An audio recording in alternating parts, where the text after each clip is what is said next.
الحمد للہ رب العالمین والصلاة والسلام علی سید الانبیاء والمرسلین نبینا محمد وعلی آلہ وصحبہ اجمعین اما بعد رب اشرح لی صدری ویسر لی امری واحلل عقدۃ من لسانی یفقہوا قولی۔ محترم سامعین کرام، ناظرین گرامی، دیگر احباب، اس سے پہلے میری گفتگو مستشرقین کے بارے میں چل رہی تھی، فتنہ انکار حدیث کے متعلق، اور میں نے دو دور کے بارے میں تفصیل سے بتایا۔ پہلا ابتدائی دور کہ کیسے روافض، شیعہ اور خوارج نے حدیثوں کا انکار کیا، پھر اس کے بعد جب منطق اور فلسفہ کا فتنہ آیا اور بہت سارے عقائد کے نام پر جماعتیں بنی، تقلید کے نام پر جماعتیں بنی، مختلف مسالک اور فرقے وجود میں آئے، تو ان لوگوں نے کس طرح سے حدیثوں کی تعویل کر کے اس کا انکار کیا۔ پھر اس کے بعد دوسرا دور جو مستشرقین کا دور تھا، مسلمانوں کا جو سیاسی زوال کا دور تھا،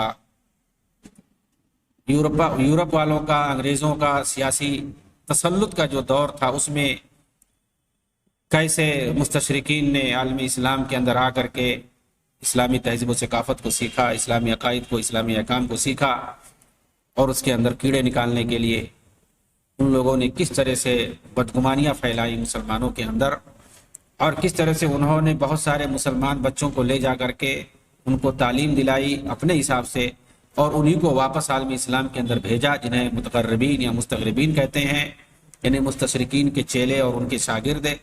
ان لوگوں نے آ کر کے مسلمانوں کے اندر کس طرح سے بدگمانی پھیلائی۔ تو یہ ہمارا تیسرا دور ہے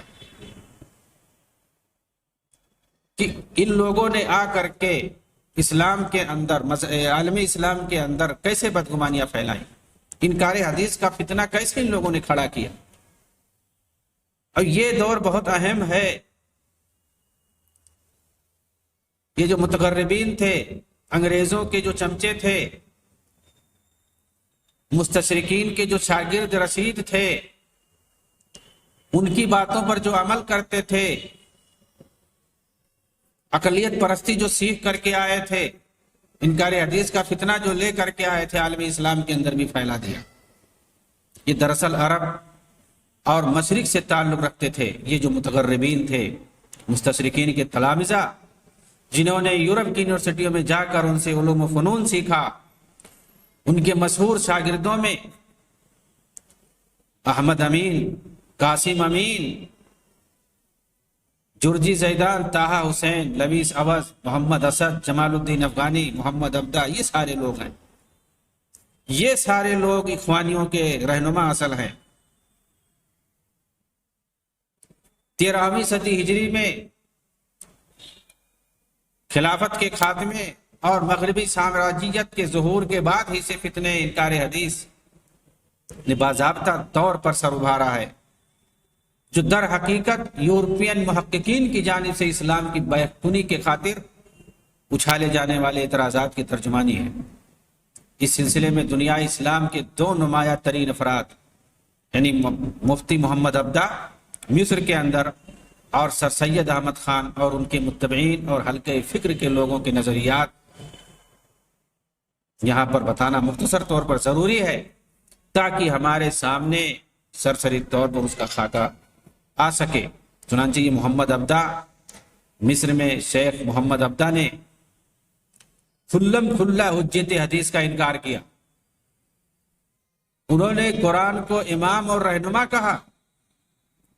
اس کے علاوہ جو کچھ ہے، چاہے وہ حدیث ہو چاہے جو، وہ اسے علم و عمل اور قرآن کے درمیان حجاب کہتے تھے، کہ آڑ ہے قرآن کے سامنے، ہمارا رہنما اور ہادی صرف قرآن ہے، اس کے سامنے چاہے حدیث ہو، سنت ہو، اس پر قرآن پر عمل کرنے کے لیے ساری چیزیں رکاوٹیں ہیں۔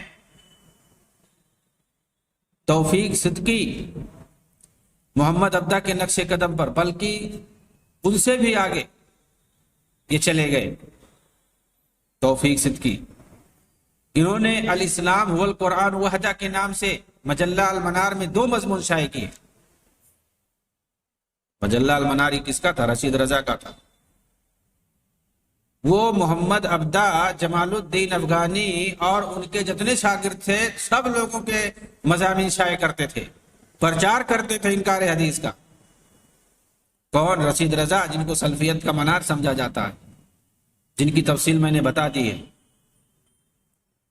بتائیے، الاسلام هو القرآن وحدہ، اسلام کا مطلب صرف قرآن، اس عنوان سے مجلہ المنار میں 2 مضمون شائع ہوتے ہیں۔ کس کی سرپرستی میں؟ رشید رضا کی سرپرستی میں، جس کے اندر قرآنی آیات سے نعوذ باللہ حدیث نبوی کے فضول اور بیکار ہونے پر استدلال کیا جاتا ہے۔ رشید رضا مصری نے نہ صرف تائید میں ادارتی نوٹ لکھے بلکہ متواتر اپنے مضامین کے ذریعے سے اس خیال کی تشہیر کی، اگرچہ آخر میں انہیں اس پر تنبہ ہوا، رجوع کیا۔ آخر میں کیا تنبہ ہوا؟ بھئی جس وقت لکھ رہے ہیں، ادارتی نوٹ چڑھا رہے ہیں، ادارتی نوٹ آدمی کب لکھتا؟ اور بار بار لکھنا ادارتی نوٹ کے ساتھ، جو ایک بار مضمون کو پڑھ لیتا ہے قاعدے سے، پھر اس کا خلاصہ اور نچوڑ پیش کرتا ہے، اپنی تائید پیش کرتا ہے ادارتی نوٹ کے اندر۔ احمد امین، جنہوں نے اپنی کتاب فجر الاسلام میں، جسے 1929 میں شائع کیا، دانشوران فرنگ کے اعلی کار کی حیثیت سے ان کی یہودی بکواسوں کو علم و ادب کا نام دے کر خشکن پیرائے میں راویان حدیث کی کمزوریوں کو حد درجہ اچھالا کہ پورے ذخیرہ حدیث ہی کو من گھڑت اور دیومالائی کہانیوں کی طرح قرار دے دیا انہوں نے۔ حدیث کو انہوں نے کہا یہ سب بکواس ہے، من گھڑت کہانیاں ہیں، وہ بھلا راوی ضعیف ہے، وہ جھوٹا ہے، وہ ایسا ہے، وہ ایسا ہے، سب جھوٹوں کی کہانیاں۔ پڑھیے فجر الاسلام، تب سمجھ میں آئے گا۔ یہ بھی جمال الدین افغانی کے شاگرد تھے ماشاءاللہ۔ علی حسن عبد القادر یہ ازہر میں اپنے طلبہ سے کہتے تھے کہ میں نے یورپ میں جا کر اسلام کو اس طریقے پر سیکھا ہے جو تم لوگ نہیں جانتے۔ پھر وہ گولڈ زیہر کی کتاب علوم اسلامیہ کا خلاصہ بچوں کو بتانا شروع کر دیتے تھے۔ یعنی علوم اسلامیہ پر گولڈ زیہر جیسا خطرناک فرانسیسی عالم، اسلام کا دشمن، حدیث کا منکر، وہ تو بھائی قرآن کا بھی منکر، لیکن منکر حدیث کے نام سے مشہور ہے، وہ علوم اسلامیہ پہ کتاب لکھتا ہے جس کے اندر غلط حوالے دیتا ہے، جھوٹی باتیں نقل کرتا ہے، بڑے بڑے علماء اسلام کی طرف جھوٹی باتیں جس نے منسوب کی ہیں، غلط حوالے دیے ہیں، جھوٹی حدیثوں کو خود نقل کرتا ہے، اس کے اندر جھوٹی تاریخی روایتوں کو نقل کر کے صحابہ کو بدنام کرتا ہے، امہات المومنین کو بدنام کرتا ہے، نبی کو بدنام کرتا ہے اور امت کے خلفاء کو بدنام کرتا ہے۔ ان کتابوں کو وہ مقدس سمجھتے تھے اور بتاتے تھے کہ اس طرح کی کتاب تم لوگ نہیں پڑھے ہو، اس طرح سے اسلام کو سمجھا جائے گا، اس طرح اسلام کہتا ہے۔ کہتے ہیں کہ ان کو جب دکھایا جاتا کہ یہ چیز غلط ہے تو وہ مانتے ہی نہیں تھے۔ اتنے بڑے عالم کیسے غلط کہہ سکتے ہیں؟ گولڈ زیہر کو بہت بڑا عالم مانتے تھے، نہیں مانتے تھے۔ دکھایا جاتا کہ دیکھو ابن تیمیہ کی طرف یہ منسوب ہے لیکن یہ غلط ہے، ابن تیمیہ نے ایسا نہیں کہا ہے، حوالہ غلط دیا ہے، تم نہیں مانتے تھے۔ اس قدر اندھ بھکت ہوتے تھے مستشرقین کے کہ وہ جو اسلام کے بارے میں بتا رہے ہیں، جو من گھڑت کتابیں جھوٹی حوالے دے کر کے جو کتابیں لکھ دی ہیں، اس کو یہ سچ مانتے تھے، قرآن جیسا مانتے تھے، اس پر مکمل بھروسہ یہ لوگ کر لیتے تھے۔ وہ لوگ موضوعیت کی بات کرتے ہیں، یورپ والے اصول کی بات کرتے ہیں، منہج کی بات کرتے ہیں کہ کتاب لکھنے میں یہ منہج ہونا چاہیے، یہ طریقہ، یہ اصول ہونا چاہیے، یہ موضوعیت ہونی چاہیے۔ لیکن جب وہ اسلام کے بارے میں لکھتے ہیں تو کسی چیز کا خیال اور پرواہ نہیں کرتے ہیں کہ کتنی دیانتداری ہونی چاہیے، کتنی سچائی ہونی چاہیے، روایتوں کے نقل کرنے میں، حوالہ دینے میں کیا ہونا چاہیے۔ اسلام کے تعلق سے سب کچھ لکھ دو جھوٹ، اور جب تمہارے بارے میں کچھ لکھنا ہو تو ساری دیانتداری دکھائی دینے لگتی ہے۔ تو یہ لوگ ان کی کتابیں، انہوں نے جو اسلام کو سمجھا، جو اسلام کو جھوٹ کہانی بنا کر کے پیش کر دیا ہے، یہ متقربین آ کر کے ان کے جو شاگرد اور چیلے ہوتے تھے وہ آ کر کے عالم اسلام کے اندر جو یونیورسٹیاں تھیں اس وقت، وہاں پہ آ کے قبضہ کر لیتے تھے اور شاگردوں کو غلط بتاتے تھے۔ ساری چیزیں جو یورپ سے سیکھ کر کے آتے تھے وہی بتاتے تھے۔ اگر ہاں ایسا ہو سکتا ہے کہ بھائی یورپ کی جو چیزیں ہیں، سائنس ہے، ٹیکنالوجی ہے، یا وہاں کی جو تاریخ ہے اس کو آپ بتائیے، دین اسلام کے بارے میں ان کو کیوں مستند مان رہے ہیں؟ تو انہوں نے جو سمجھ لیا بہت اچھا سمجھا۔ دین اسلام کے بارے میں جو کتابیں علماء اسلام نے لکھی ہیں اس پر بھی ان کو بھروسہ نہیں ہوتا تھا۔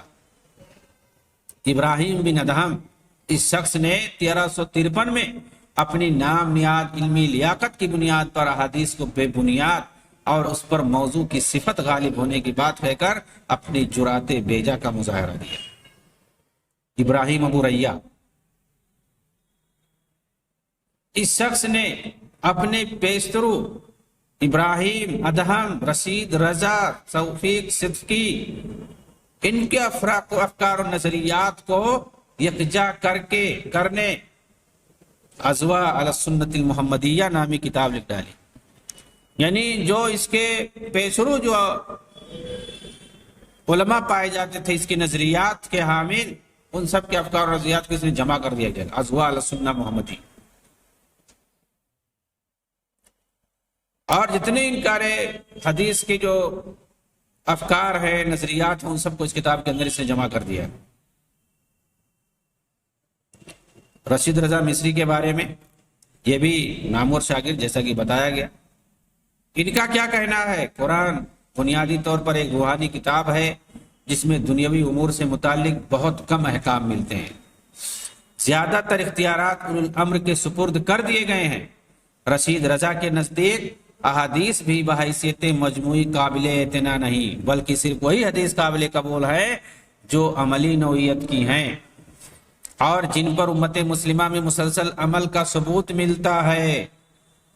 اچھا آپ دیکھیں گے بالکل یہی چیز، بعینہ یہی چیز جو رشید رضا نے کہی ہے، بعینہ یہی چیز جاوید غامدی کہتا ہے۔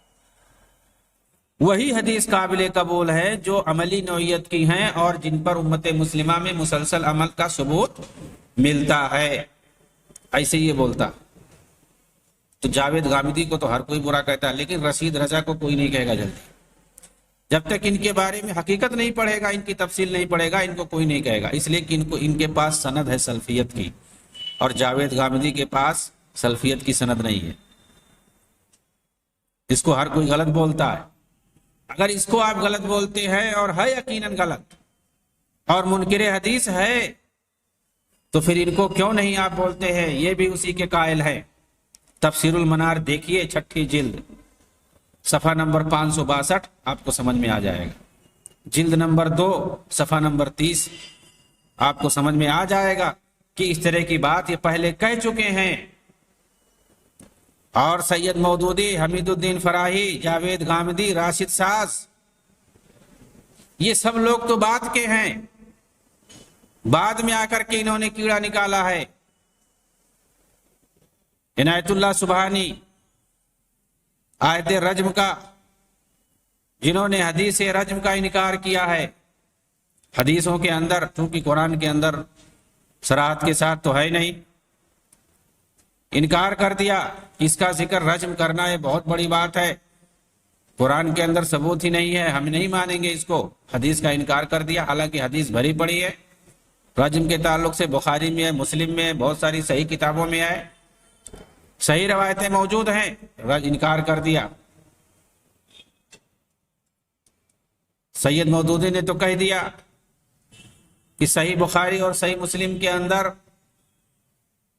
اگر کوئی روایت ہے تو اس کا مطلب یہ نہیں ہے کہ وہ صحیح ہو۔ ممکن ہے، بہت سارے لوگ ہوتے ہیں، آج دیکھو کوئی بات 1 سے لے کے 2 3 تک پہنچتی ہے، اس میں چینجنگ آ جاتی ہے. پہلا آدمی کیا بولا، اب وہ 10 آدمی کے پاس وہی بات جاتی ہے تو بدل جاتی ہے. تو ہم کیسے کہتے ہیں کہ 10واں آدمی جو بول رہا ہے وہ پہلے آدمی کی بات ہے سیم؟ وہی بات کہہ رہے ہیں کہ ہم حدیث پر بھی فٹ کر سکتے ہیں. امام بخاری تک ایک حدیث کو روایت کرنے والے بیچ میں کئی لوگ ہیں، تو ان سے روایت ہوتے ہوتے آئی، اس میں 4 6 لوگ ہیں، تو ظاہر سی بات ہے باتیں بدل گئی ہوں گی. یعنی اس طرح کا شبہ ڈال رہے ہیں، شک ڈال رہے ہیں بخاری کے اندر، مسلم کے اندر، حالانکہ ان کو اتنا نہیں پتا. اگر پتا ہوتا تو ایسی بات کہاں سے کہتے؟ حدیث کا اگر علم ہوتا، اصول حدیث کا علم ہوتا، رجال حدیث کا علم ہوتا تو ایسی باتیں نہیں کہتے. کہ کوئی حدیث جب روایت کرتا ہے تو من و ان جیسے وہ لکھے رہتا ہے، یاد کیے رہتا ہے، وہ بیان کرتا ہے. اور لکھنے والے تنہا نہیں ہوتے ہیں، کئی لوگ ہوتے ہیں، سننے والے کئی لوگ ہوتے ہیں.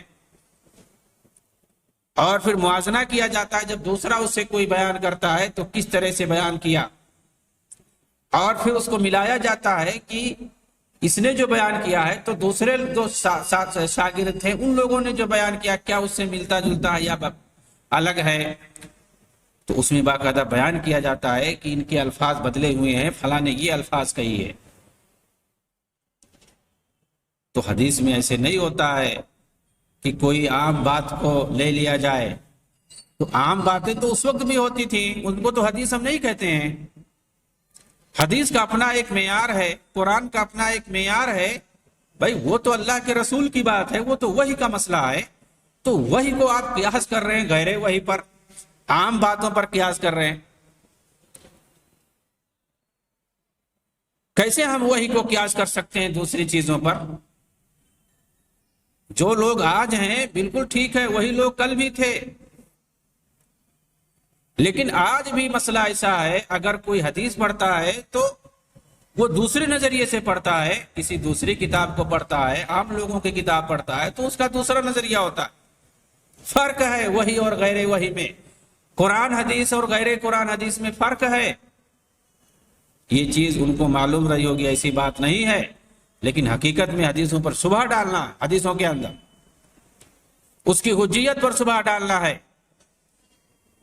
ورنہ دیکھیں گے آپ ویسے نہیں، ایسے بہت سارے شاگرد پیدا ہوئے ہیں. راشد صاحب ڈائریکٹ انکار کرتا ہے، آپ جا کر کے دیکھیں. علی گڑھ مسلم یونیورسٹی کے اندر جو برج کورس کا ذمہ دار تھا، آج وہ بھٹکا پھر رہا ہے. سوشل میڈیا میں طرح طرح کے پوسٹ ڈالتا ہے، حدیثوں کا انکار کرتا ہے، اور محدثین کرام پر محاکمہ کرتا ہے.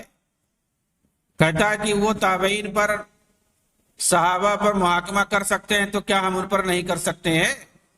فلاں کی حدیث ضعیف ہے، فلاں کی صحیح ہے. ایسا جب وہ لوگ بول سکتے ہیں تو کیا ہم ان کو نہیں کہہ سکتے کہ انہوں نے جو حدیث جمع کی ہے وہ صحیح ہے یا غلط ہے؟ ہم بھی کہہ سکتے ہیں. اس طرح کا وہ بھرم پھیلا رہا ہے پبلک کے اندر، نوجوانوں کے اندر.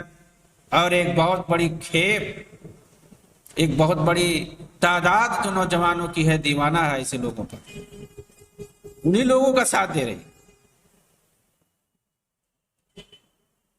ایسے لوگ شک پیدا کر دیے پہلے. حمید الدین فراہی ہے، سید مودودی ہیں، پرویز ہے، یہ سارے لوگ پیدا کر کے گئے ہیں، شک شبہ پیدا کر کے گئے ہیں. امین حسن اصلاحی ہیں، یہ لوگ شبہ ڈال کر کے گئے ہیں. اور کئی تو عقل پرستی کے نام پر انکار کر کے گئے ہیں. اور آج ان کے پیچھے ایک پوری جماعت ہے جو کھلم کھلا انکار کر رہی ہے، صحابہ کرام کے خلاف پروپیگنڈا کر رہی ہے. جو ان حدیث کے راوی اول ہیں ان کی شخصیتوں کو مجروح کر، ان کی عدالتوں کو مجروح کر رہی ہے. اور اعدائے اسلام بالخصوص جو روافض ہیں ان کا یہی مشن تھا. آج وہ اپنے مشن میں کامیاب ہیں کہ ہم نے جو چیلے چھوڑے تھے، اپنے جو شاگرد چھوڑے تھے عالم اسلام کے اندر، ان لوگوں کے ذریعے سے آج وہ کام پورا ہو رہا ہے جو ہم چاہتے تھے. قاسم امین جو محمد ابدا کے اہم شاگرد مانے جاتے ہیں، آزادی نسواں کا علم بلند کرتے ہوئے حجاب کے خاتمے اور یورپی اخلاقیات کو اپنانے کی کس طرح سے دعوت دی، تحریر المراء کے اندر اس کی پوری تفصیل آئی۔ 20ویں صدی کے آغاز میں جب مسلمانوں پر مغربی اقوام کا سیاسی نظریاتی تسلط بڑھا تو کم علم مسلمانوں کا ایک ایسا طبقہ وجود میں آیا جو مغربی افکار سے بے حد مرعوب تھا۔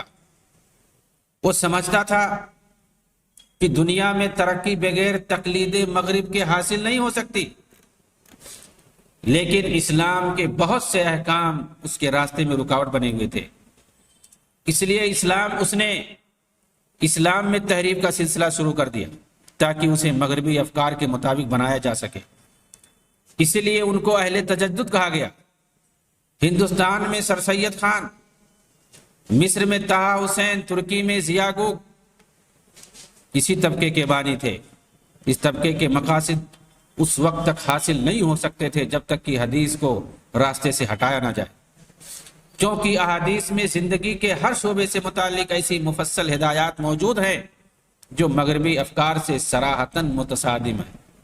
چنانچہ اس طبقہ کے بعض افراد نے حدیث کو حجت ماننے سے صاف انکار کر دیا۔ یہ آواز ہندوستان میں سب سے پہلے سر سید احمد خان نے ان کے رفیق مولوی چراغ علی نے بلند کی، لیکن انہوں نے انکار حدیث کے نظریے کو علی الاعلان اور وضاحت کے ساتھ پیش کرنے کے بجائے یہ طریقہ اختیار کیا کہ جہاں کوئی حدیث اپنے مدعا کے خلاف نظر آئی اس کی صحت سے انکار کر دیا، خواہ اس کی سند کتنی ہی قوی کیوں نہ ہو، اور ساتھ ہی کہیں کہیں اس بات کا اظہار کیا جاتا رہا کہ یہ حدیث موجودہ دور میں حجت نہیں ہونی چاہیے، اور اس کے ساتھ بعض مقامات پر مفید مطلب احادیث سے استدلال بھی کیا جاتا رہا۔ اس ذریعے سے تجارتی سود کو حلال کیا گیا، معجزات کا انکار کیا گیا، بہت سے مغربی نظریات کو سند جواز عطا کی گئی۔ تو یہ تیسرا دور ہے جس کو ہم کہہ سکتے ہیں کہ متقربین جو مستشرقین کی شاگرد بن کر کے عالم اسلام کے اندر آئے اور پھر انہوں نے یہ فتنہ انکار حدیث کو زور و شور سے پھیلایا جو یورپ کے اندر بنایا گیا تھا ماحول۔ چوتھا دور جو ہے وہ ہندوستان کے اندر بر صغیر کے اندر اس تحریک کی ابتدا جو ہوئی ہے۔ چنانچہ بر صغیر ہند و پاک میں 2 صدیوں کے اندر جس نے بھی الحاد اور تجدید دین کی آواز لگائی ہے، اگر اس کے علمی و فکری نسب کو دیکھا جائے تو اس کی کڑی کہیں نہ کہیں سر سید سے جا ملتی ہے۔ ان کی پیروی میں 2 بڑے فکری سلسلوں نے اس فتنے کو پروان چڑھایا ہے۔ اس کو سمجھنے کی ضرورت ہے کہ سر سید کا سلسلہ کہاں جا کر کے ملتا ہے اور کیسے آج تک وہ سلسلہ چلا آ رہا ہے۔ ایک سلسلہ عبداللہ چکڑالوی اور اسلم جیراج پوری سے ہوتا ہوا غلام احمد پرویز تک پہنچا۔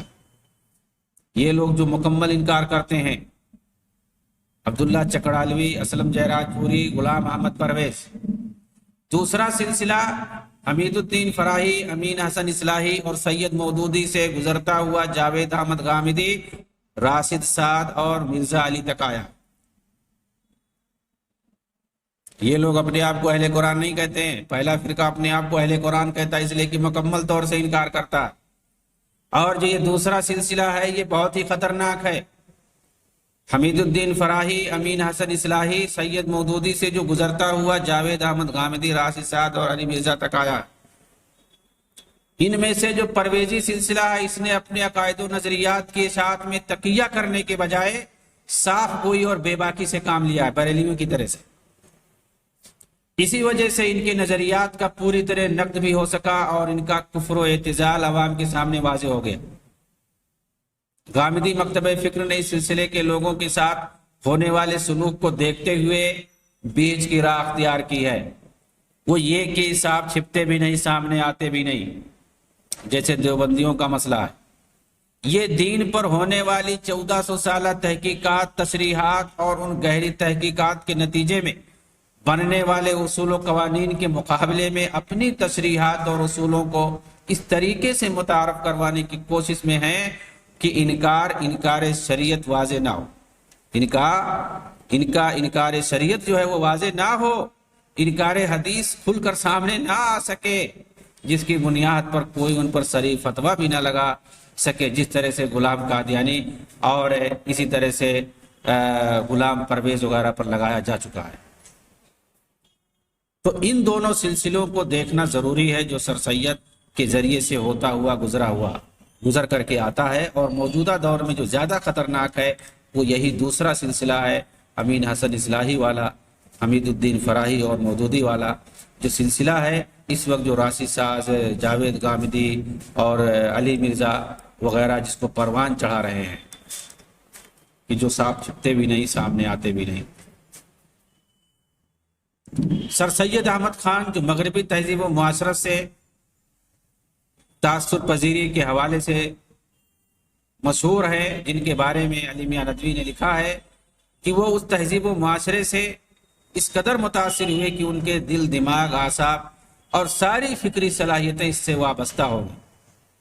12 اکتوبر 1870 میں اس تہذیب کے گرویدہ اور ہندوستان کی مسلم سوسائٹی میں ان اقدار اور اصولوں کی بنیاد پر اصلاح و تغیر کے پرجوش داعی اور مبلغ بن کر اپنے ملک واپس ہوئے، اور پورے اخلاص اور گرم جوشی کے ساتھ انہوں نے اس تحریک اور دعوت کے علم کو بلند کر دی اور اپنی ساری صلاحیتیں اور قوتیں اس کے لیے وقف کر دی۔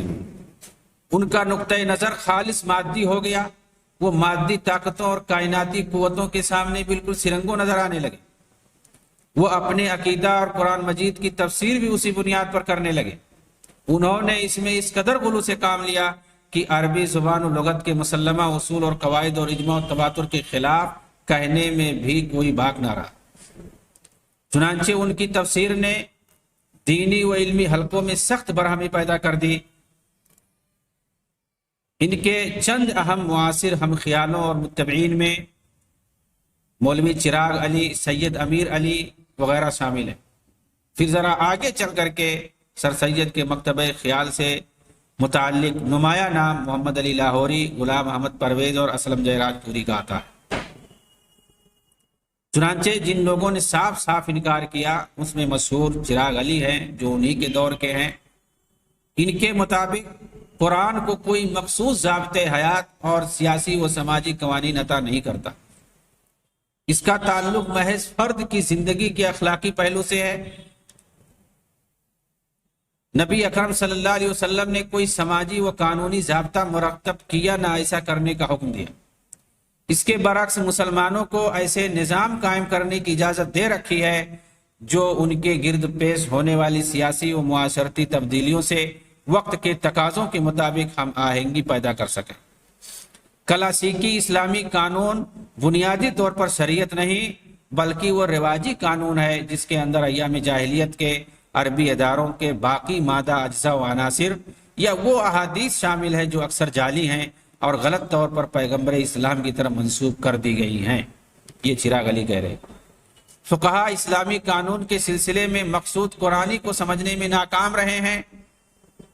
انہوں نے قرآن کی روح کو شرعی عمل سے دبا دیا اور وہ ابتدائی مشرقی روایاتی رسمیں جاری کر دی جنہیں قرآن در حقیقت مذموم قرار دے چکا ہے۔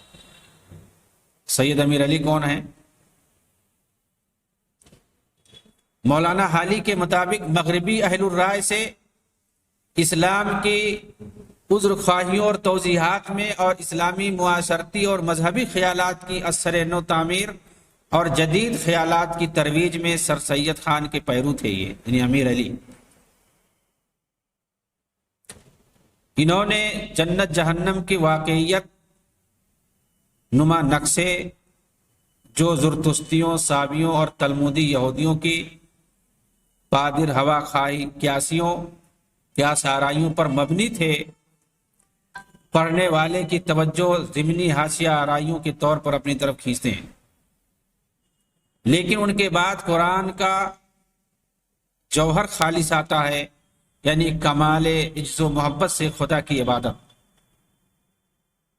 حورہ زرتشتی نژاد ہیں، اسی طرح جنت بھی زرتشتی الاصل ہے۔ البتہ جہنم عذاب علیم کے مقام کی حیثیت سے ایک تلمودی تخلیق ہے۔ ان کی واقعیت نما مناظر کے بنا پر یہ سمجھنا کہ حضور اور آپ کے پیروکار ان کو واقعی مبنی بر حیثیت سمجھتے تھے، محض ایک افتراء ہے۔ یعنی یہ بھی انکار کرتے ہیں کہ حضور صلی اللہ علیہ وسلم اس کو حقیقت سمجھتے تھے، وہ بھی نہیں حقیقت سمجھتے تھے۔ ان کے کہنے کا مطلب یہ ہے۔ تو بر صغیر کے اندر بھی جس طرح سے مصر کے اندر، عربوں کے اندر جمال الدین افغانی، محمد عبدہ، رشید رضا وغیرہ کے ذریعے سے عقلانیت اور اعتزال کی وجہ سے فتنے انکار حدیث اور حجت حدیث کا فتنہ جو پھیلا، وہ سلسلہ وہیں پر نہیں رکا، بلکہ یورپ کے راستے سے ہوتے ہوئے بر صغیر میں بھی آیا، اور یہاں پر سر سید خان نے کس طرح سے اس فتنے کو بڑھایا اور دو سلسلہ اس کے بعد چلا آیا۔ ایک مکمل طور سے کلی طور پر انکار کیا جس نے، وہ ایک سلسلہ ہے عبداللہ چکڑالوی وغیرہ کا، پرویز غلام پرویز کا، مولوی چراغ علی کا، اور پھر ان کے بہت سارے شاگرد آئے، امیر علی اور اسی طرح سے محمد علی لاہوری، پھر غلام پرویز اور دوسرے لوگ۔ اور دوسرا سلسلہ جو اور خطرناک ہے، امین حسن اصلاحی، حمید الدین فراہی، سید مودودی سے ہوتا ہوا جو آج جو چل رہا ہے، یہ راشد ساز کا فتنہ ہے، یہ جاوید غامدی کا فتنہ ہے، یہ علی مرزا کا فتنہ ہے، ان لوگوں کا جو چل رہا ہے۔ تو اللہ رب العالمین ان سارے فتنوں سے ہمیں نجات دلائے اور امت مسلمہ کو، نوجوانان امت کو ان فتنوں سے بچائے۔ آمین۔ وآخر دعوانا ان الحمدللہ رب العالمین۔ والسلام علیکم ورحمۃ اللہ وبرکاتہ۔